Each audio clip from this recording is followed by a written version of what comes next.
Баршаңызға қайырлы күн. Арнама қош келдіңіздер. Сіздермен бірге Эльмира Мажитқызы.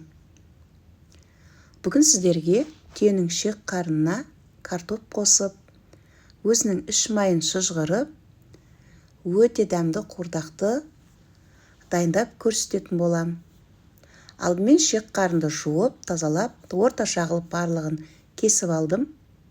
Жалпы түйенің, сиырдың, қойдың шек қарынына картоп қосып, өзінің іш майын шыжғырып, дайындалған қуырдақ өте дәмді болады.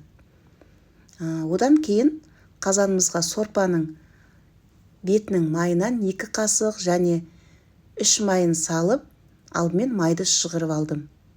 Одан кейін үстіне жуаны салып, араластырып отырып, қызарғанша қуырып аламыз. Май шыжғырылып болғаннан кейін жуасын қуырып қызарғанша. Одан кейін үстіне шек қарынды саламыз.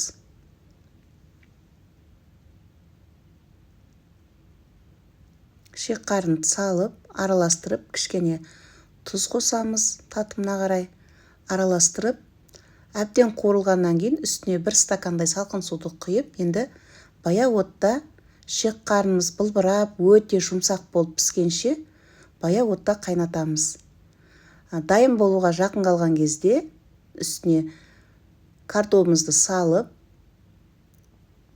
татымына қарай тағы да кішкене тұз қосамыз. Одан кейін баяу отта 1 жарты сағаттай қоя тұрамыз. Араластырып, кішкене тұзын салып, енді жарты сағатқа қақпағын жауып қоямыз.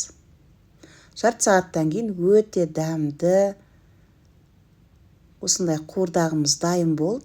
Үстіне жуасын, сақина тәрізді сесіп турап, осылай дастарханымызға қоямыз. Ас болсын. Сіздер де осы рецепт бойынша өте дәмді қуырдақты дайындап көрсеңіздер болады.